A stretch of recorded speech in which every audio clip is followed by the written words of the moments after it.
A deadly attack at a nightclub in Istanbul, Turkey, leaving at least 39 people dead, dozens more wounded.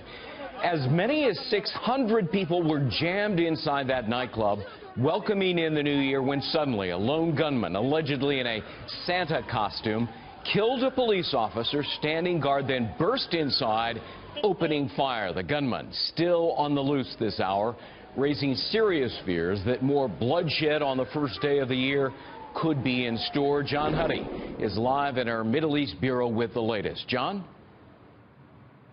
Yeah, Greg, we're starting to learn more details this hour. In fact, Turkey's prime minister said that the gunman left a gun behind at the scene of this morning's massacre and attack. And at this point, a manhunt is underway. And the concern is that this guy may try to pull something else off before authorities capture him, so time is really of the essence. The attack happened right around 1:15 a.m. local time in Istanbul at a place called Reyna nightclub in the Ortaköy district of Istanbul. I actually stayed there with our crew when we covered the attempted coup. Very busy area, very popular area, a lot of bars, a lot of restaurants right at the base of the Bosphorus Bridge. So hundreds of people were packed into the club at the time of the shooting, celebrating the new year. Now, officials say the attacker shot and killed a policeman, as you mentioned, out front, and a civilian before storming inside the club and spraying it with gunfire.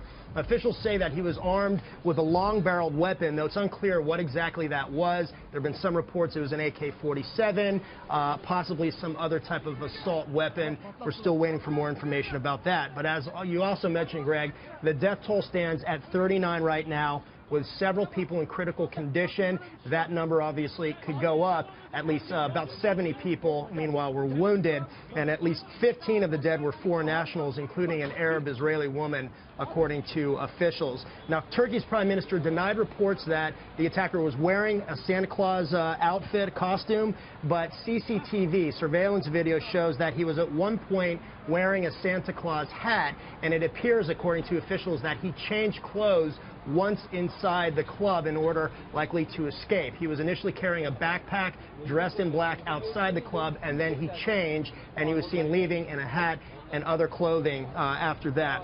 So far, we don't have an identity of him, and no group has claimed responsibility, but previous vicious attacks in Turkey have been carried out by ISIS or Kurdish militants. So again, that could change as far as the responsibility aspect.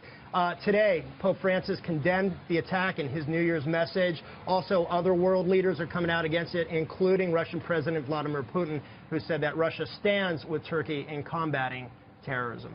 Greg. John Huddy live at our Mideast Bureau. John, thanks very much. For more